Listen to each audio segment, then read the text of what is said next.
Now tuning in to Earbud Media. Audio for everyone.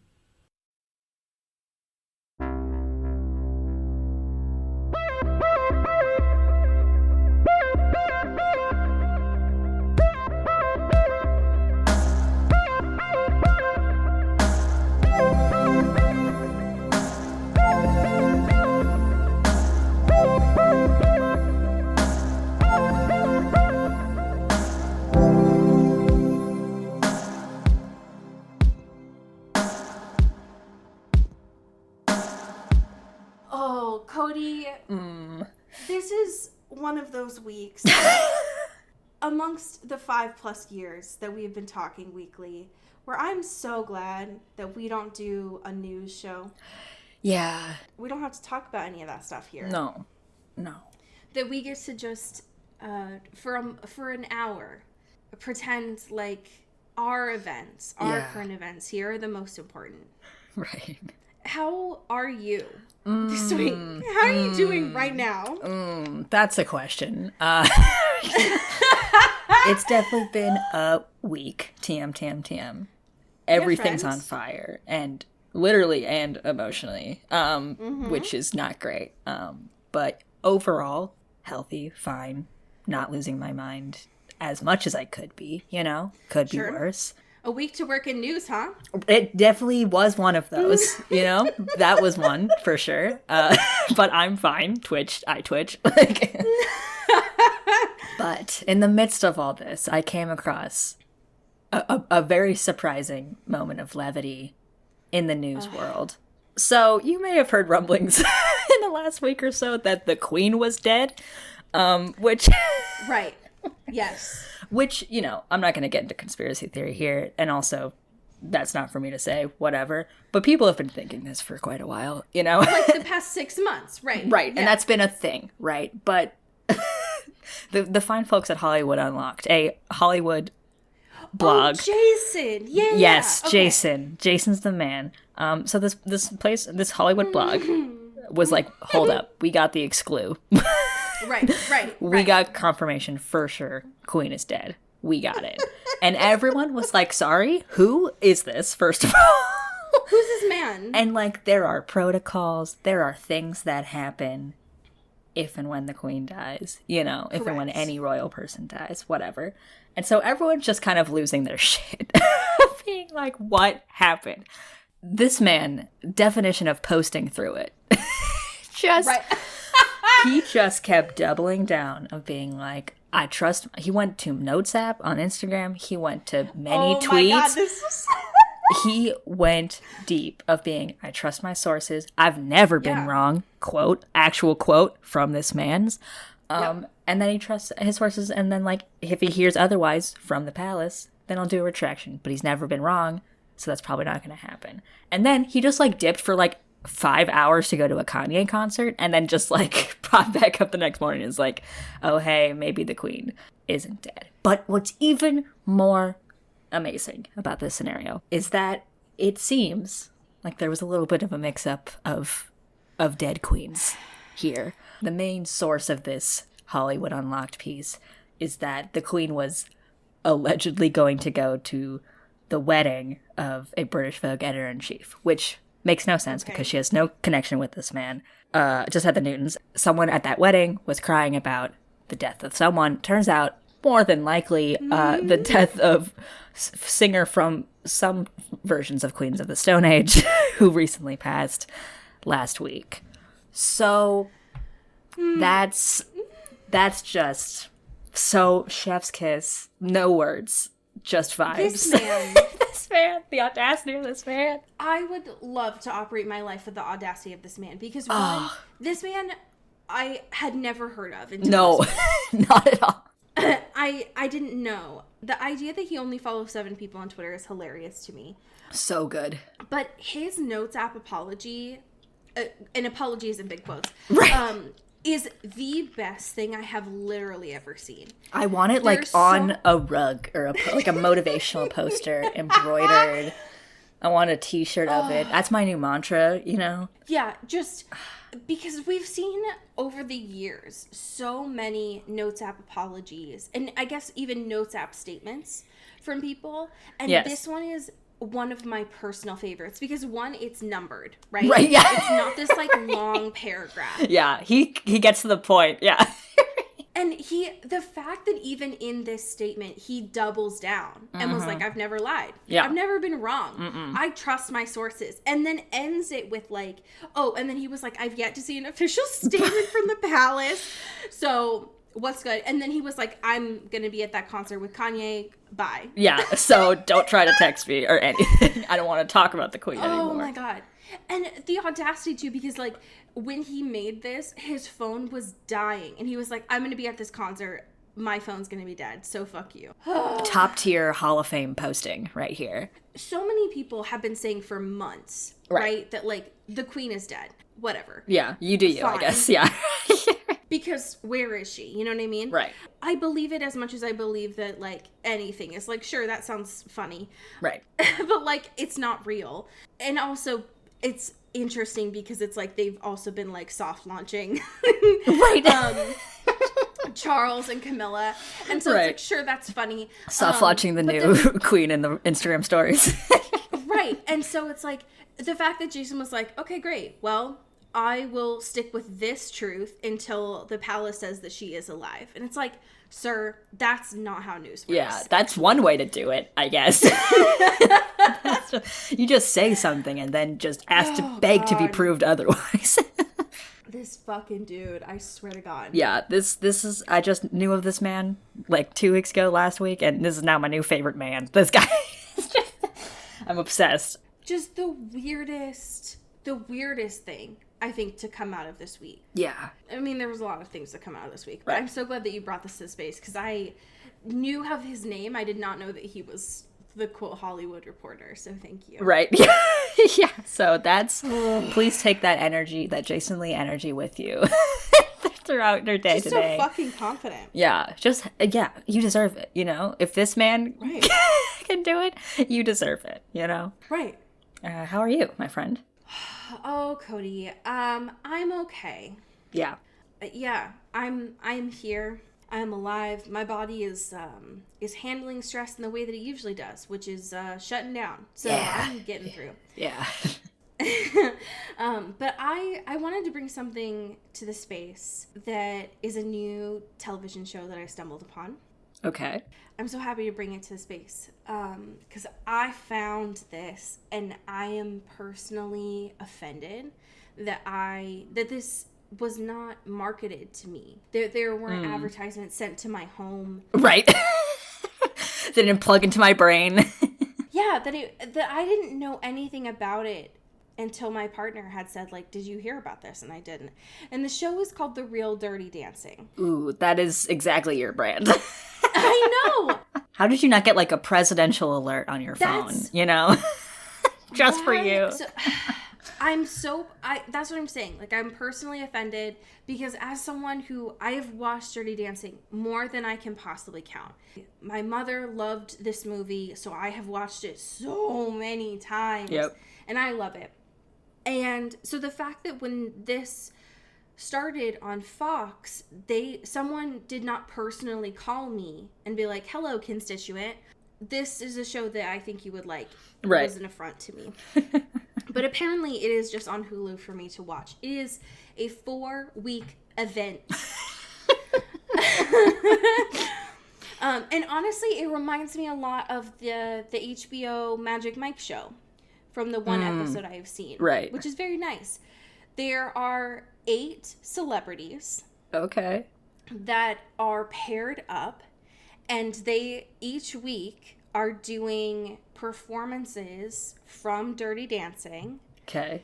And the goal by the end, from what I understand, is that they will find a baby and a Johnny to do the last, like, the lift up, like, the titular Dirty Dancing Sure. scene. Yeah. I love it so far.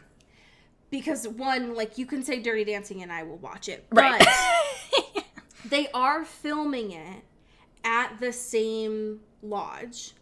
Oh, shit. So, like, it's Virginia's Mountain Lake Lodge, which was Kellerman's lodge in the movie. So, one, I'm there. Right. What also caught my eye is the cast that they pulled for this. They're all celebrities. Yeah, this is what I didn't know about this program. I thought maybe there were dancers, but there's celebs. Right. I'm in. Yeah. I'm invested. My crush for 12 plus years, Corbin Bleu. Oh, fuck yeah. Who, like, right off the bat has every triple threat. Like, right, seems like he has an advantage on every level. I know. It's like Kat Cora, boss ass bitch. Sure. Like, there are no cooking challenges in this. There's no Iron Chef tools here. Yeah. This man is like struggling a little bit, but it's okay. Yeah. And then also on the men's side includes Mr. Howie from the Backstreet Boys. Okay. So I watched the first episode so far, and I fucking love it. Great. And I think, especially since it's only 4 episodes, very easy to consume. Sure. Yeah. Yeah, I'm into it. I'm very interested in seeing if they will continue this type of show moving forward. But the reason why I compared it to HBO's fucking Magic Mike is it's not just like, let's do sexy, dirty dancing, but they're also like trying to build each other up. Because a lot of these people don't come from an acting or dancing background. Yeah. And so they're like hyping each other up and like making each other feel good, which is very cute. Yeah, I'm into it. So, very cute. Love it a lot. Excited to see where it goes. We have some, I would say, a weird pull of current events this week. It's a little bit of a wild cards up in here. It's a weird charcuterie board. Yes. I would say. The first of which is a People exclusive coming into the space, where, as usual, as we've seen for the past couple of weeks, the Batman team, they're doing their rounds. Yeah. They're reminding you that this movie is coming out soon. They're going everywhere. Like, hey, don't forget it. Did you know? One of the things I love about this piece from Kara Warner is the title, first of all, which is Robert Pattinson on the surprising challenges of his bat suit. Quote, "You get trapped in rooms." I mean... Which is, you have my attention. Everything this man says is a poem, you know? Correct. And you might have heard some bad spoken word poetry this week. This is much better, I promise you. One of the things I love about this is, one, it seems like Kara just let Robert talk, which is great. If you let this man talk enough, weird shit's just gonna come out. Mm-hmm. And the idea around the quote that's pulled for the title, it seems like, is there... We get some background on folks who have played Batman before. Sure. And specifically, the suits in the previous versions have had issues with, like, ventilation, which would be annoying, as well as design. And so when trying these on, it sounds like Robert had issues with getting in and out due to the size of some of the suits' like capabilities. Yeah. And so he had said, quote, "The main thing was the shoulders and also the neck, because I could technically get out of my clothes, but I couldn't see where anything was." What? Which, I don't know. Zoe Kravitz says in the interview, quote, "I remember watching you try and put things in your pockets." And then... And then Robert says, "And then try and turn around. You get trapped in rooms. You could get in, but you couldn't get out without going backwards." This is the scariest thing I've ever heard in my life. This sounds like the worst, right? Because so many people look at the bat suit and they're like, "Damn, I'm going to look so impressive in this. I'm going to look cool as fuck." Right. And then they don't realize that, like, because of the design, you can't really move. Can't really get out of a door. Like a cow. Yeah. Which is terrifying. We also learn a lot about how sweaty Robert Pattinson is, I guess, also normally. Real. And with the added pressures of the suit, which I'm like, you know, checks out, but still fun to know. Homeboy's just dripping with sweat. Oh, God. Yeah, the idea that he mentions in this, too, that he needed to get Botox in his sweat glands because of, I would imagine, not just how much he sweats normally, but specifically because of the ventilation. Right, the added sweatiness of the suit. That's which insane. That's such a weird prerequisite for being a superhero. Is like, we can't let you sweat at all. Mm-mm. We need to change the way that your body is trying to cool itself down. Wild. Acting, folks, you know? Commitment to the craft. Speaking of craft. Oop. Speaking of artistes. I brought something for you today from Forbes. A notable, credible, what used to be a financial source. Forbes. We know it. We love it. We've used it sparingly. Could Sure. you tell us about this Forbes piece? Forbes, and by extension you, have given us another plate of crimes in graphic design. Thank you. So yeah, thanks for that. So hey, turns out 50 Shades of Grey, 10 years old this year, which hate it. Don't like that. Not a fan. But to celebrate, I guess, these crimes of fiction, they have decided new, fancy, hardcover covers. Fun designs. Gross. Let's judge it up a little bit, right? Who likes those black and white photos anyway, right? Let's do something different. What they did, though, is bad. And maybe worse. I wouldn't say worse, but it's bad. You know? It's bad. It's just like it's like they're trying to be like, you know, HarperCollins, you know, Penguin Random House, like get a little minimalism, flowy whip with like many romantic strings coming out of here, which like fine, seems incorrect, but sure. And then they just go wild with the fonts up in here. I didn't think it was possible for the cover of this book to look more like fan fiction of Twilight. Right. And yet they did with this. Yeah, this is like could be a Wattpad cover, you know, that someone mocked up in Photoshop. And I think that's the thing that frustrates me, is that this looks like a mock-up. This looks like something that someone did not spend a lot of time on. This looks like round one, you know? Correct. Design. Absolutely. And I think not only is that's a disservice to a 10th anniversary of a book. Right. Is that a disservice to 50 Shades? No. No. But also they're charging people $32 American. I know. Absolutely. I know books have gotten expensive, supply chain, whatever. Books are worth money. And hardcover. Like, you know, I get it. But $32 American for 50 Shades of Grey with this whack-ass cover. Hello? And the idea, too, that they're like, we're only going to run 20,000 copies of this.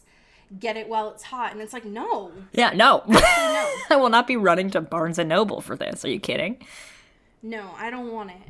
I hate it. No. The thing that frustrates me about this, as well as the new Twilight covers that we saw months back, is they look shitty.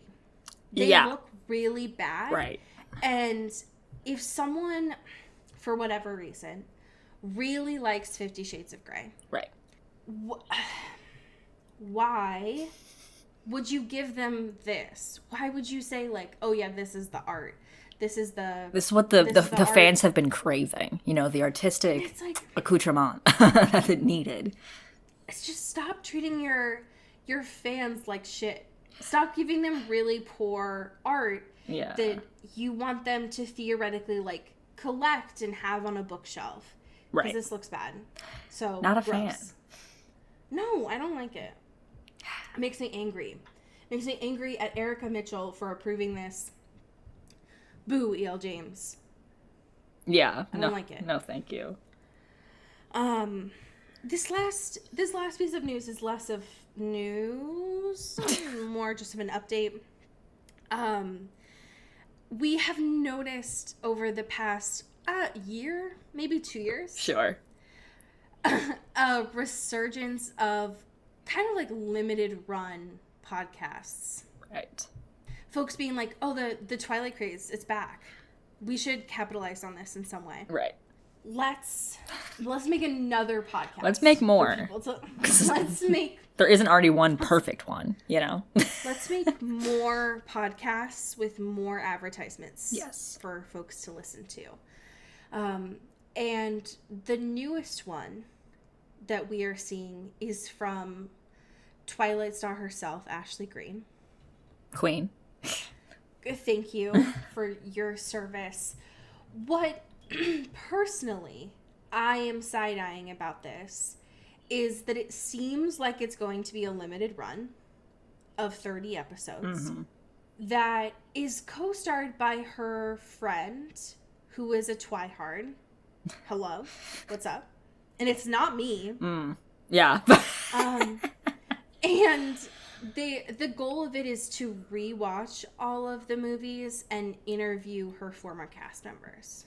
Okay. Which I thought this already existed. Right.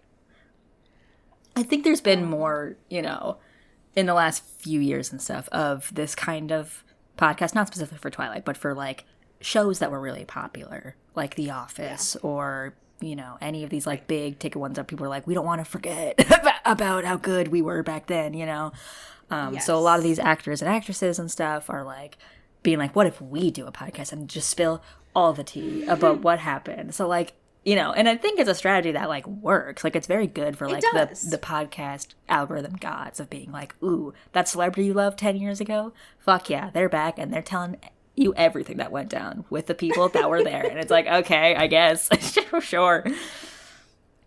But yeah, it does seem weird that it took this long, I think, since we've been, quote unquote, in the Twilight Renaissance for what seems like a few years now, you know? Yes. Seems like, and like the anniversary and everything, like it seems a little bit late, but you know?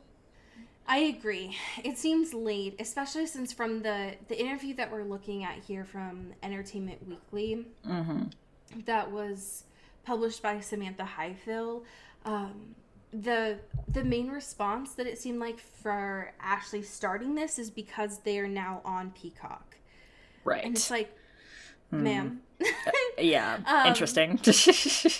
Yeah. And so I don't know. It looks like the podcast is by Cast Media, which I have not heard of. Right. And so I don't know if that is affiliated by Peacock. I wouldn't be surprised since the one with the Office women is also successful. But I find it interesting because I agree. I think that it's at, 2 years too late from when, like, Midnight Sun came out. Right. Yeah, literally. And so it's an interesting choice. I'll be curious to see what comes of it. Yeah. But, I mean, good on them. It's something to do. So, we have a couple listener questions. Would you like to start us off? Absolutely. Oh, am I supposed to know the context for this? I do have the context. Okay, great. I'm just going to read it off dome because this seems out of my depth. This is from Kelly Beck, our mom, your mom, Kelly Beck. Just the subject line, all lowercase, instrumental all-star. So that already seems to me like a threat, you know? Right, yes. That already seems like an attack. Dear Allie and Cody, in regards to episode 260, that was quite recent. How did I found the instrumental version of All Star Y'all Need. You can trash YouTube Music all you want, but I found it. May your ears be as cursed as mine now are. Thank you. Okay. So when I went back right to the archives, just like 2 weeks ago.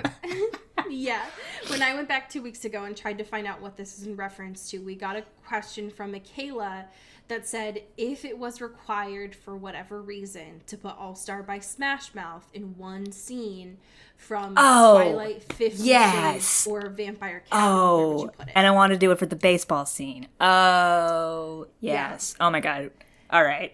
Got it. And I think, if I'm not mistaken, I think I said either the wedding or them having dinner for the first time.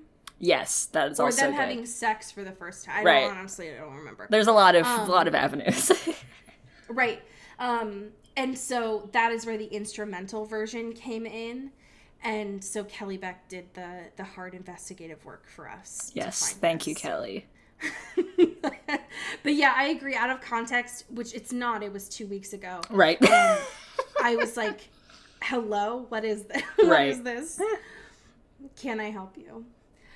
We do have another question here from our patron, Hannah Dragomir. Fuck yeah.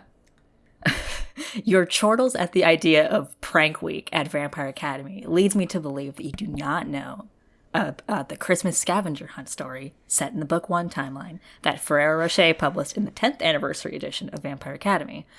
SM has the short life of Retainer. Ferrero Rocher has the short stories in the 10th anniversary edition. Okay. Interesting. So I love this lore. I love that we're just finding more and more webs of this. Yeah, so I looked up what this was, and I did link it for you on this question. Photo, like the cover art of this book, is a lot. Yeah. I would say. Yeah. The idea that Ferrero Rocher was like, this for our 10th anniversary, we still need to keep the hot pink. Yeah, give me that hot pink movie font. and the rose. Yeah. But it does need to be drippy. Yes, obviously. drippy. Personally, I just don't like the way the anniversary covers look. Yeah. They're usually done very poorly. And that's what makes me mad. But I think what I am seeing from this in regards to Hannah's comment is that apparently in the anniversary edition, there are 4 short stories that are in this edition, which I am curious about because I did not know this. Right. Interesting. And so knowing that there's apparently this Christmas scavenger hunt story, I have questions. Yeah, I love this logline too of like tracks the shenanigans that ensue when Rose and Dimitri become unlikely teammates in a high-stakes scavenger hunt. Yeah. Like, what is... Hello? Yeah. What does this mean? Okay. Yeah, I wonder if we can try to hunt those down at some point. Yeah, fuck yeah. Or even better, if someone can hunt those down for us. Right. That would be great. Also that. I get so nervous searching for Vampire Academy stuff because it feels like every day I'm going to run into something that's just the biggest spoiler, and it makes me so nervous. Yeah. But, that's okay. When we last spoke about Vampire Academy, things were interesting. Yeah. They were a little bit testy. Lissa had gone to the queen and was like, hey, don't do crime, actually. Maybe. What if? I remember Mia being like, I live here now. I'm trying to rise up with the resistance. And also, I don't wear makeup anymore. I'm tan and I'm great. Right. And I'm living my Rose, hot girl summer. Yeah. And also, Rose, you look like you're struggling. So that's weird. Yeah. There was a brief fight in a bar. Yes. Or like a coffee shop. And it ended with Mia communicating what the point of her existence was, which was to hand off a creepy letter that Victor wrote to Rose. So, unsettling. Yeah, not great. No. That's what I remember. Yes. Where are we starting off in chapter 13? Chapter 13, Rose is stressing. You know? She's like, hey, I just got this, like, creepy ransom note from this guy who definitely wanted to kill all of us. Yes. So, like, not feeling too great. And she's like, all right, let me just go talk to Dimitri, because he will calm me down, and we'll, like, figure something out. Okay. And he's an adult. And he's, like, He an should be able to adult. solve He's an this. adult, right? Like, should be somewhat helpful. You know? I do love that she has to use her, like it's in a hotel. She has to call the operator. Oh, she does, like, all these little... You're like, hey, can you page me to Dimitri, please? Can you just put it with roomies in? which is very funny. Which feels like it would be a security concern, but it's okay because we're in the royal court. So, like, Right. it's all great. It's all vibes. Nothing bad has ever happened or will ever happen in the royal court. Right. It's, everything's fine. Yeah. We get a lot of Dimitri ex-Western talk here. Oh, yeah, this was weird. Of, like, all these books, and he's just like, yeah, you know, the Old West. It's just something appealing to me. She's digging on him pretty hard when she gets here, because he's like, oh, yeah, this letter's weird. Let me call my people. And she's like, damn, having a cell phone would be cool. Anyways. Right. Shit. Rochelle just subtly mentioning that cell phones would solve a lot of the problems in these books. Right. But you know what? No need. Yeah. But Rose is just digging on Dimitri so hard, being like, so these books that you read, why do you do that? That's kind of weird. Yeah. Like, I know we don't have cell phones, but also why would you use this one analog form of entertainment and communication? Seems a little sus. Yeah. It's just the idea that, because she digs on him about these Westerns, like they're, God, I'm trying to think of the guy equivalent to Nora Roberts. What's the... Oh. There's that one dude who just writes fucking... Oh, no. Authors like Nora Roberts. This is gonna fucking kill this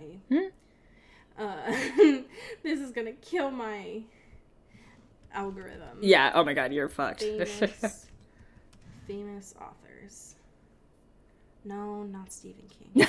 Okay, it doesn't matter. Famous authors. That'll do it. I want to say it's James Patterson. Oh, that's his fucking name. Yes, the guy who's in every section of every bookstore. Yeah, he's somehow written, like, a million novels right. or whatever, because he has ghostwriters. Yeah.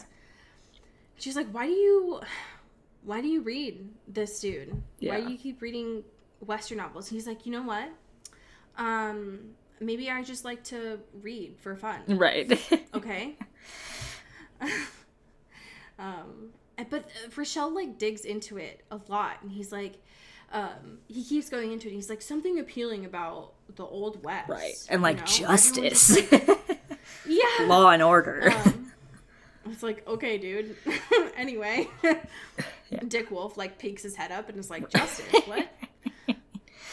Yeah. So we get this nice moment from Dimitri, too, in the midst of her fucking shitting on him for his love of just Western. Constantly just beating up on him all the time. Yeah. And he's just like, hey, like, I'm actually sorry. Not for, reading my truth, because that's what I love to do it, and I won't apologize for that. But I am sorry of, like, not getting you to this point, like, that I failed in that way, and, like, we had to get, Adrian had to get his little paws in the mix, and, like, all these other things, and, like, it's very sweet of being like, hey, I kind of fucked up, and that sucks. Especially when Rose is like, I glimpsed a shadow of worry on his face, like he was concerned he might have done some irreparable damage. Right. And it's like, boy, it's all good. Yeah, it's fine. You all made it. it, so it's okay. Yeah. Doesn't have to be on you all the time, my dude. So cute. Yeah. Especially when Rose was like, you know what, actually, you don't need to apologize. I was being an asshole. Right. Like, we're kind of even, so, don't worry about it. Yeah, it's all good. Don't worry about it. But I did think it was cute. There was a moment here, I don't know if it was right after this, where she was like, everything kind of felt normal. Yeah. It kind of felt like this bad mood that we had had before was just kind of gone, which was nice. Yeah. But then then it all gets fucked up because they got to see Victor Dashkoff. Yeah, because Dimitri pulled some strings, and now they are, despite, like, being in the royal court where theoretically they should be the best security in the world, they are in the prison going to go see Victor. Right, and that's fine, Sure, that's normal. Cool, yeah. And this dude just continues to be creepy as hell. Yeah. I will say, one of the things I love about Rose is she was like, low-key, I hoped that this prison would be, like, stone walls and torches. Right. And, like, water dripping down. She's like, it actually looked like a hospital. Right. So. Like, I guess this is fine. Pretty modern. Yeah, just Fucking I guess the Rose. royal court has some modern things going on. It's not all just like caves and torture chambers. She's so funny. I have to remember sometimes that she's just like a baby. Yeah. But also, like, if I heard royal court, and given the, like, ancient part, like, some of the things that they have are, like, pretty archaic, Yeah. I would also go to that, too, so. Yeah, understandable. And I get it. also understandable because Rose comes in hot immediately. Which, Oh my god, as she's she ready should. to fucking kill she's Victor. like, hey, stop fucking with us. I'm not appreciating this. I'm scared and I hate you. And just be like, Rose, please, can we just, this won't do anything. You're right, but also no. Dimitri's like, we've been working together for, like, at least a year now on you trying to calm the fuck down. Yeah. Where did all that go? Right. Where'd it go? We were there somewhere and then now it's gone. Now we're not. Which, of course, just, like, makes Victor smile, like, even happier because he knows that he's gotten to her. Right. He's like, yes, I'm fucking with you. Yeah. And it's working. So annoying.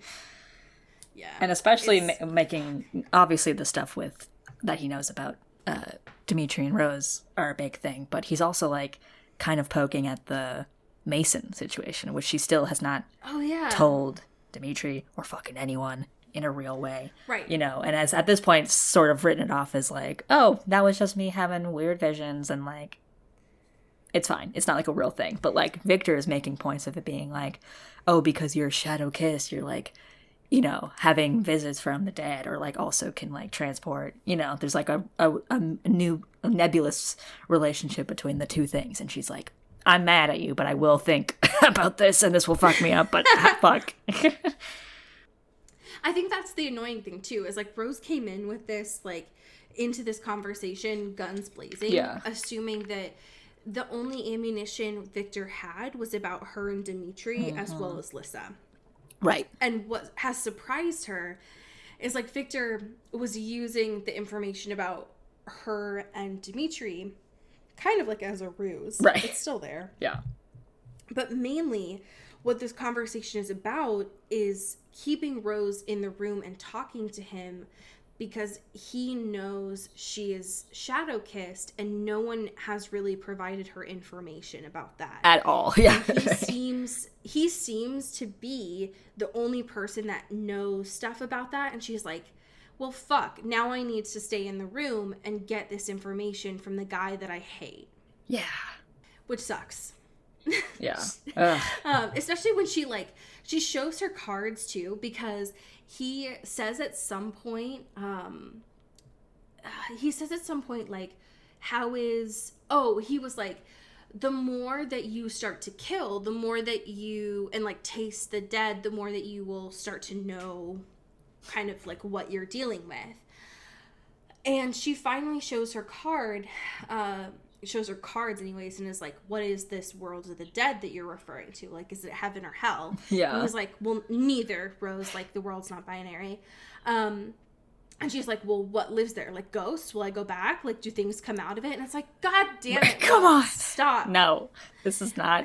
Dimitri is going to catch on that you keep asking everyone about ghosts. Right. Yeah. At some point, he's got to figure it out. Yeah. It's not good. The other thing that I thought was interesting here is, like, Victor comes back to this idea about his earlier plans, about, like, overthrowing the government. Right. In the previous, God, it would have been the first book, he had wanted to be the one to do that. Right. But one of the things that he kind of mentions here that I thought was interesting is, like, well, I wanted to be the one to do that, but, like, Lissa's kind of getting talked about a lot. Yeah. And if we're gonna stage a revolution, you know, she could do it, I guess. Right. But, like, I still want to be the one to do it. Yeah, like, I suppose she could do it. And it's interesting because, like, he obviously has way more information than he should because of the ties that he has. Right. But he's missing some pretty crucial details. Yeah. Specifically about Adrian, which I thought was interesting. Right. Ooh.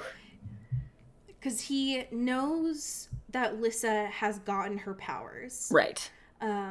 Like, has started using her spirit, but doesn't know... He thinks that Lissa's the only person. Right, with spirit. Like, alive with spirit, which is we know is not true, because Adrian is there. Right. But he is very set on kind of, like, overthrowing the government. Right. And wanting to, like, not just, like, write a manifesto, but, like, doing something about it. Right. So, that's not great. No. Not. Especially when it's, like, Homeboy has connections, so, like, he could... We don't know what's going to happen with the trial. Right. So if he gets out, this could be very dangerous for a lot of people. Yeah, and he's not going to be polite about it. No. It's going to be quite rude. But also, like, Dimitri wasn't polite at the end of this, too. Mm-hmm. Which I thought was... I guess it wasn't out of character for Dimitri, but... But he was just fed up, you Rose know? sees him. He was just like, listen, buddy, stop fucking with this. Like, you're gonna fucking, you know, this is the end of the road for you, all right? Yeah. Let me just be very threatening and big. And, like, see you in court, just the bitch. idea that he was, like... For real. The idea that they were both, like...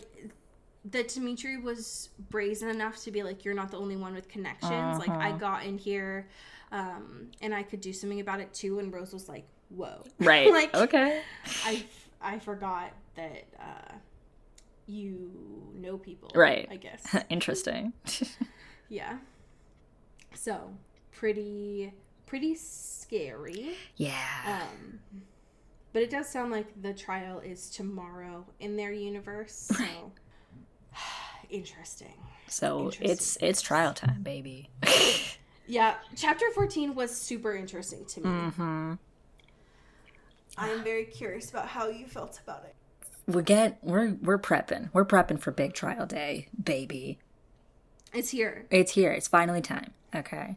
And while Rose is sort of just like getting her shit together, getting a little ensemble, a little guardian ensemble. She also gets she like, loved. yeah, she loved that moment. Right. She's just like, yes, fuck yeah. And then gets like a little note from Dimitri being like, wear your hair up. Because we know Dimitri likes it when she has her hair up.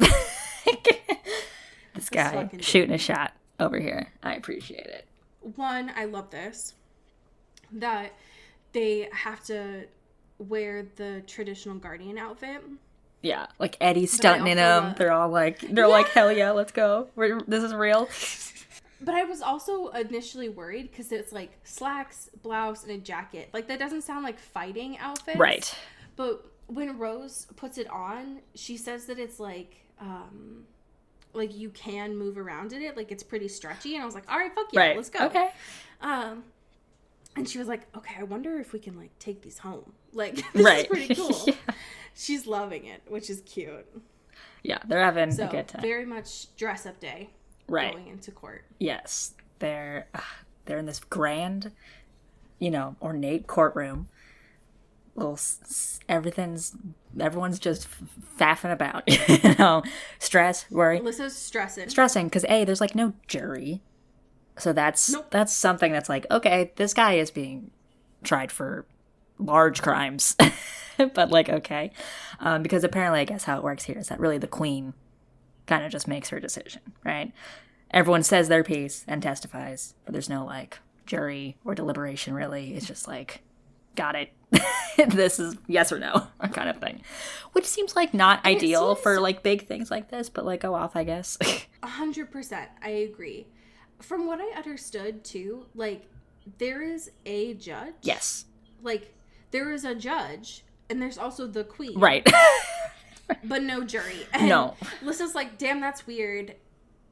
And Rose is like, well, that's just because we've been around humans. Yeah. But whatever. It's fine. I guess that's fine. For them. Yeah. Y'all do you, royals, okay? Right. This whole situation. It's a little bit weird. It's a little strange. So they're all going up and testifying. Okay. Yes.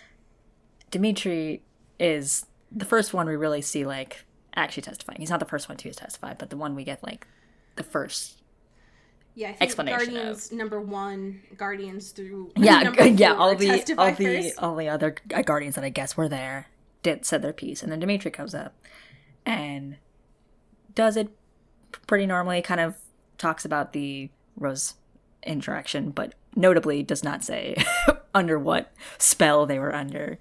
Yes. That it was romantic, but that it was like a aggression, violence thing, and that like Rose attacked him, and that's sort of their cover for this. Yeah, he lies and says it was like, instead of it being a like flirty spell, it was a violent spell. It was a fighting spell. Right. And Victor's just there, like, smiling throughout all this. Victor's just, like hooting and hollering, laughing in the back, which should not be allowed. And everyone's like, sir? And he's just like, nope, sorry, it's just very funny. Peace, whatever. Right. Which, silly. Yeah, this dude is so fucked up. He's like, the judge at some point was like, Victor, please respect this courtroom. Yeah. And he's like, I'm so sorry, Judge.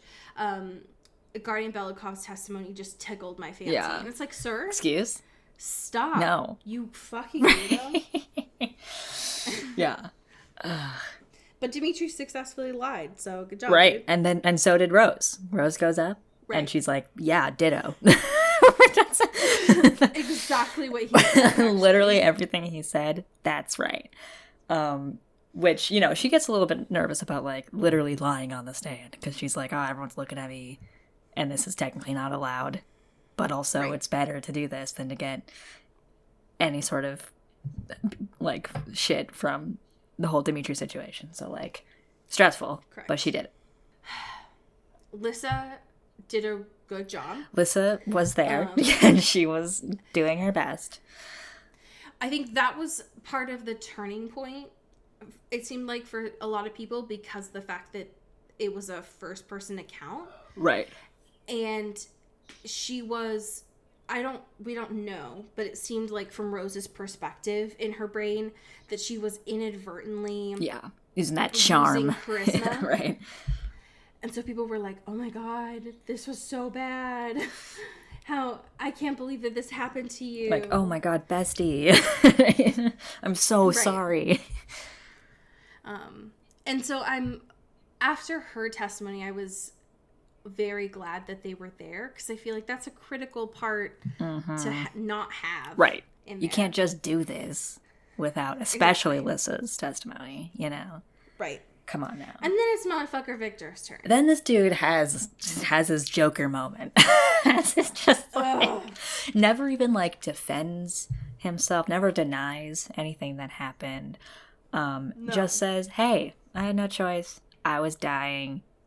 Wouldn't you have done the same? Right. Which, like, no, sorry, probably not. Sir? Probably not. Seems like a little extreme, but you know what? And then they also bring up the fact that he literally turned his daughter into a Strigoi. Right. Because she was so, like, dedicated to him and his whack mission, you know? Which I love that the lawyer did that, because Victor had just said, like, I had literally no choice. I was dying. Yeah. And the lawyer's Won't somebody so help you me? Also had no choice that you let your daughter die. Right. You let your daughter kill people, and then she also died. And he's like, listen. Yeah. Natalie did that. She did Natalie made that. That was not me. So. Right. Whatever. This fucking dude. And then he's like, well, while we're here, while you're trying my crimes, right, shouldn't you also be trying a case of statutory rape? Which, like, sir? And at this point, given the way that he came into the courtroom and was, like, starting shit. Yeah, he came in hot. Laughing through he's been laughing through people's testimonies. This one, like, made Rose freeze. Right. But he kind of had already lost his credibility with the people in the room. Right. That he's not positioned himself as a trustworthy guy in this courtroom. Right. You know? Right. That when he said this, it didn't seem like it got the response that he wanted. It was more like he disgusted the people around him rather than, like, set off an investigation kind of thing. Dang. Yeah, right. So, people were like, how dare he say that? Why would you stoop so low? Right. How dare you? Whereas it's technically, have they fucked? No, they had not. No, okay. They had not well, fucked. it's I think they so only no, it's not true. kissed. Because, like, the spell, like, they were getting hot and heavy, but it wasn't anything. Oh, that's true. You know. And Dimitri was like, no. Right. It's like, Throw let's this gotta out throw the this away into the window. Right. Yeah, but they never actually had sex. Yeah. Yeah. Everything that he said is incorrect. Right. But I was surprised about this, given the fact that Rochelle has been talking about this for the first half of this book, that at the end, like, Victor was found guilty and sentenced to life in prison. Yeah. So I think that's what shocked me, is like the court scene has been talked about so much, and then it didn't end up being that big of a Right. deal. It wasn't very dramatic. It wasn't. No. Yeah. But, like, okay, well, let's build up this tension for nothing, Rochelle. Let's go. Yeah, so what the fuck is gonna, why was this your red herring then? Like, what's gonna happen? Right. You still have half of this book to go. When he leaves, though, this chapter is not over. We get so much more shit, though. So Right. so if you thought, oh man, trial's over, what's happening next? Fuck yeah, lots of shit. Don't you worry. Yeah, the book's not over. Yeah, we are, pumping on the gas here. Okay. And essentially, we get this meeting with the Queen and Lissa. Yeah, because everyone's, like, hugging Lissa. Everyone's like, oh my in god, this you did it, moment. bestie. Go off, Queen. Yes, yes, yes. And then, Miss Queen. And they're supposed to, like, leave. Right. They're like, all right, after this. we did it. We did our job. Let's go back. Whatever. Yeah. And it's like, no. You have been summoned. Come here. Right. And she does a cute Priscilla little thing. comes and, like, drags Lissa. Right, get and outta is like, here. actually, the Queen Yeah. needs to meet with you before you leave. Right. So. And we get that cute little moment again where she's kind of like looking at Rose being like, can you do that? Can you do that thing where you look in so you're kind of there with me? And she's like, yeah. It's like, so cute. I love But this meeting is wild. It's weird.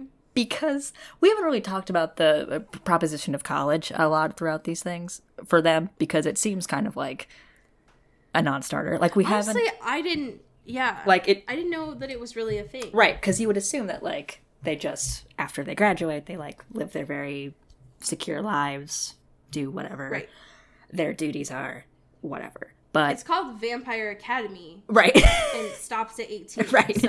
Yeah. It's not Vampire University. Come on. Don't be I mean- silly. Right. But apparently they do have small, very tiny, like, colleges and stuff, especially for royals, of all royals, to sort of, like, have security, engage things if they want to have a further education. And Lissa is interested in the idea of college. But the Queen is like, Nerd. yeah, fucking nerd. You could just vibe out and just be head empty because you're a royal. That seems like very fun. But okay, go off. But the Queen is like, hey, I think you should go to college. And I know you kind of want to go to college. So I know you also think it's kind of, like, not fun, that it's not like a real college experience. So what if we do, like, a actual but small college near here at the Royal Court, and also split your time here and learn government shit? Sounds boring.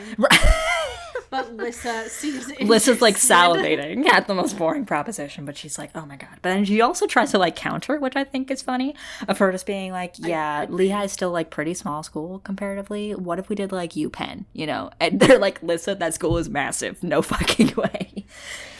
Yeah, the Queen is like, absolutely Yeah, not. you No, think... that place is huge. Yeah, no way. But even they kind of have some wiggle room of, like, maybe you can transfer a couple years in, we can build up some security situation and figure it out or whatever. But she's I love really this, though. like adamant of her, like, coming and living and vibing at the Royal Court. I think it's smart. I think that Right. Lissa was like, I need to test this out and see how much the Queen actually, like, wants Right, how me to much share. can I get out of this? Right. And, like, how important am I to you in this situation? Right. Which, like, girl And boss. the answer is a lot. Yeah, quite a lot. Because she keeps moving the goalposts in her favor. So congrats to Lissa. Right. She's got going to be a her college life girl. figured out. So Lissa high fives Rose. Right. Because on the way to go see the Queen, because Rose has to go see the queen now. Right. Yeah, we thought we're done with the queen. And Rose is walking in here being like, it's probably like working out the details because I'm going to be like Lissa's guardian and we got to like figure out. Hell yeah. It's going to be so sick. We're going to have fun college life together. We got to like figure out what that means. And then immediately, no welcome, no preamble, no sit down, no here's some tea.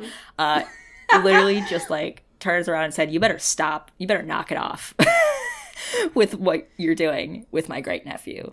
Yeah, she's like, so you know my great nephew Adrian, you need to stop this affair that you're having. This atrocious affair. Mic drop, and then chapter over. Chapter ends. Rose hasn't even gotten through the doorway. Right. Hasn't even taken a footstep in. Yep. And the queen is like, you slut. Yeah. I can't believe I know your scarlet letter. Yeah. I can't believe that you have taken Adrian under your whims and have tricked him. And it's like, right. Chapter ends. Okay. Hard cut to black. Great. So that'll be fun. Great. I can't wait to see where that goes. This woman is losing her marbles. Poor Rose. She can't catch a fucking break. Yeah. But next week we have chapters 15 and 16, and I hope Rose just fucking fights the queen. Yeah. But I doubt that's going to happen, so that's just my personal headcanon. We have some amazing patrons to thank. Would you like to start us off? Absolutely. Shout out to Katie Black. Ooh. Thank you to Kylie Minty. Pew, pew, pew. Thank you to Alex Dornan. Ooh. Thank you to Carrie Goldberg. Pew, pew, pew. Thank you to Mickey Meyer. Ooh. Thank you to Rebecca Cullen. Pew, pew, pew. Thank you to Mulch Gray. Mulch. Thank you to our unofficial intern, Taylor Brown Town Lautner. Ooh. Thank you to Jasmine Anastasia. Ooh. Thank you to Cassandra Bomer. Thank you to Megan Pattinson. Ooh. Thank you to Cassandra O'Shea. O'Shea. Thank Thank you to Aaron Weber. Ooh. Thank you to Clara Belikov. Ooh. Thank you to Katya Karp. Ooh. Thank you to Hannah Dragomir. Thank you to Hope Castile. Ooh. Thank you to Rachel Ashford. Thank you to Abby Ivashkov. Ooh. Thank you to Maddie Facinelli. Thank you to Samara Rinaldi. Ooh. Thank you to my mom, your mom, our mom, Kelly Beck. Mom. Mom. Thank you to Sophia Salinger. Ooh. Thank you to Laura Forty. Thank you to Catherine Hathaway. Ooh. Thank you to Dan Zeklos. And last but not least, and also our newest patron, Maria Swan. Welcome. Welcome. So I found a fan fiction. Ooh, do tell. This is titled He Comes First Okay. by Ruthless527. And it was published on March 23rd, 2010. And the summary is Rose is Adrian's guardian and best friend. He wants more, but she pushes him away for reasons he can never know, his very life at stake. Can she keep the love she feels for him hidden, and will Dimitri and Tasha's return after 2 years make things worse? So I found this because after the end with the queen, I was like, all right, is this like a popular ship? Like, right. Is Adrian and Rose like a thing? Yeah. And the answer is, yeah. Yeah. Yeah. The answer is yeah. Okay, this is from chapter 2 in Rose. This is POV. Okay. I give him a kiss on the cheek, like I always do, and grab the covers and yank them off him. He stirs, feeling the cold air on him now. I shake his shoulders to wake him. "Good morning, sunshine," I say cheerfully. He hates that. He groans and slowly opens his eyes to see my smiling face. "What's so good about it?" he asks groggily. "Well, you're alive for one. Oh, we're having guests for lunch today, so get your ass out of bed and into the shower," I tell him as I look through his closet for something he can wear. "And who are we entertaining for lunch?" he asks as he slowly sits up in his bed and watches me rummage around his room. "Tasha Ozera and Dimitri are here. I thought it would be nice to catch up." He looks surprised and grabs my wrist as I walk past him and stops me. "Dimitri? Is that such a good idea?" He's probably remembering the hell I went through when he left. "It's fine, Adrian. When I saw him last night, I was really okay. I think I'm truly over him, thanks to you," I say with a smile. "Now get your ass in the shower while I go get started on lunch." "Are you going to join me in the shower, little Hampier?" he asks like always. It never gets old for him. End scene. Damn. There are a total of 148,000 words Sheesh. in this fan fiction. And I will read all of them. And I will be reading all of them for you right now. So if this ship is interesting to you, you can read all 44 chapters by this author. Okay. Enjoy. But I will not be, because the idea of that ship makes my skin crawl. But this author seems good. They seem to like it. So that's not my truth, but love that for right. y'all. If y'all could send over those short stories by Ferrero Rocher, that would be great. We would love that for next week. Hell yeah. Or if you have a fan fiction that you My have fan written fiction? or that you've read that you would like us to read. Or a backstory from Twilight or 50 Shades or Vampire Academy, that would be Our great. inbox is always open. Always. Yes. We might not respond, but we will definitely read it on the podcast. Hell yeah. And I think those are all the updates. So we will be here next week, as we say here in the Pacific Northwest. Get bit. And get whipped. Ooh. Oh!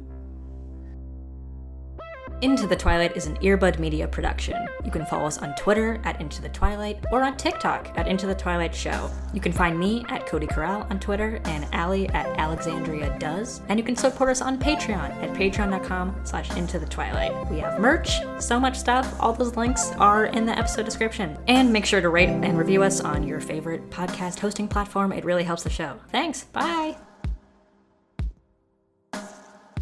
You've been listening to Earbud Media Production. Earbud Media, audio for everyone.